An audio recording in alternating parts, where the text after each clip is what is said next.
I mean, Singapore gets under people's skin. It's with the culture, with the food, the lifestyle. Meet Juliet, originally from the UK. She has resided in Singapore since 1993 and has spent the last 24 years in the real estate industry as a co-owner of multi-million-dollar agency. In our conversation, she offered insights on when the rent prices in Singapore might stop soaring, the most promising neighborhoods for rent, and the reasons behind the high stamp duty for foreigners. I'm Max, an entrepreneur and YouTuber. Let's go. When we first came here, Singapore was obviously much different. It was there were a lot more kind of underground places to go, and you would go to hotels if you wanted to have a really decent meal out. There were no standalone restaurants. Dempsey hadn't even been kind of thought about back then. There were just a few rug stores and antique shops there, so it was different. Yeah. Have you ever considered a passport to become a citizen? I have thought about it, but my children are all British passport holders,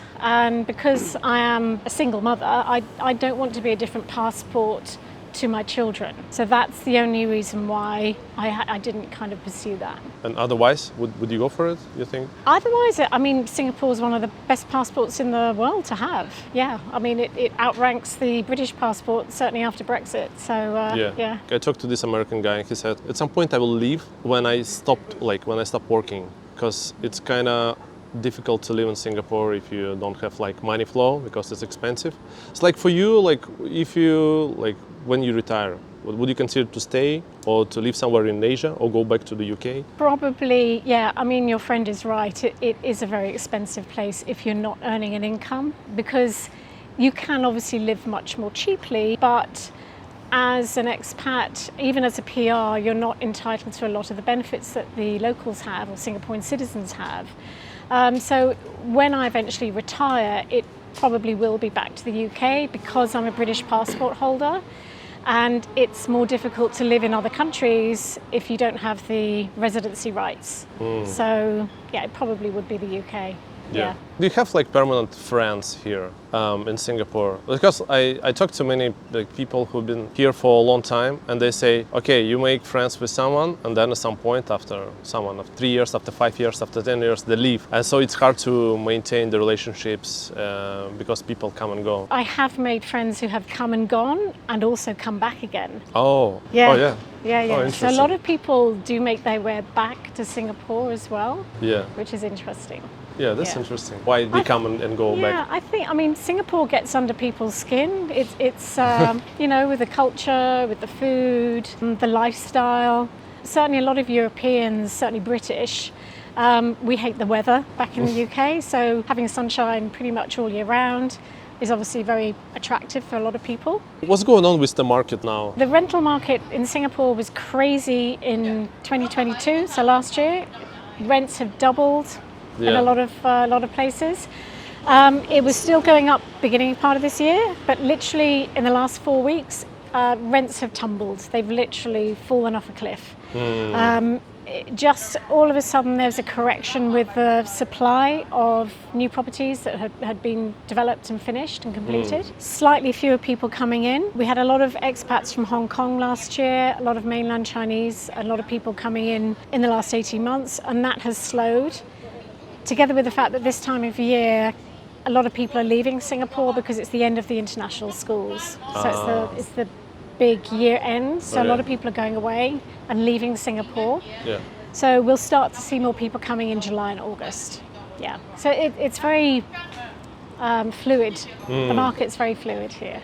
Are the prices pre-spike level already, or no? No. They're still higher. They're still fairly high. Yeah. I don't think we'll see them going back down to where they were 2 years ago. There are pockets, there are certain areas like Sentosa, for example, where prices they're not coming off. It's still very popular. But there are certain other parts of the market where prices are more negotiable.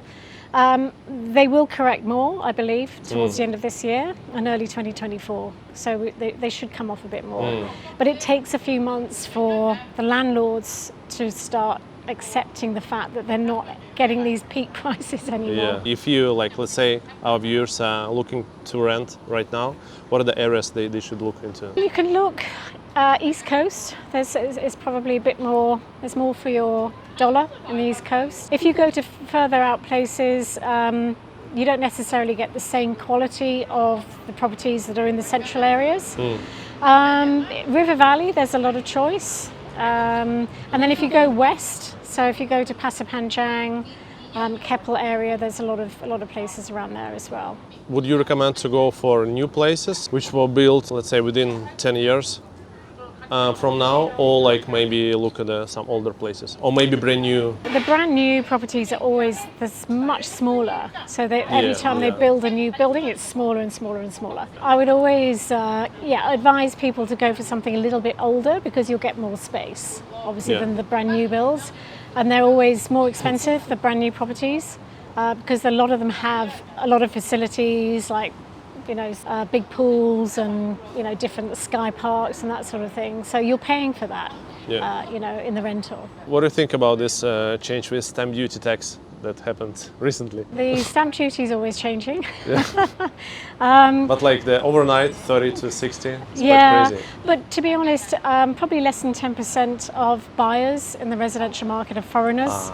So the majority of buyers are Singaporeans. And the government have to be seen to be helping Singaporeans and locals. I think the majority of people, if they're foreigners, they're waiting to get a PR and then they go for it. So a lot they'll either get their PR or they'll get citizenship and then they'll buy, so they don't have to pay the ABSD.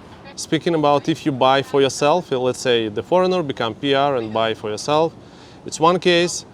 And another case, if you want to invest money, like, would you recommend? Well, are there any possibility for foreigners actually without PR status, to invest in Singapore? Unfortunately, foreigners, they're going to be hit with a huge stamp duty unless they're PR.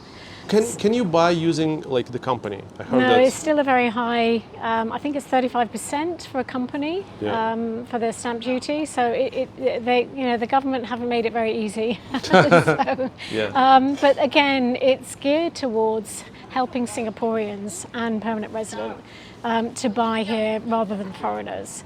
But as a foreigner, a lot of Asian foreigners like to invest in Singapore because it is seen as a very safe, long-term place to invest your money, whereas a lot of other places in Asia, they can swing wildly depending on the political situation, other geopolitical, kind of reasons. But Singapore is always seen as a very safe, long-term investment.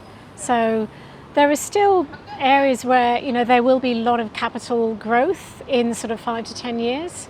So it's still seen as a good place to invest. If you want to hear more stories of inspirational, fun and impactful people, watch the next video. I promise you will enjoy it.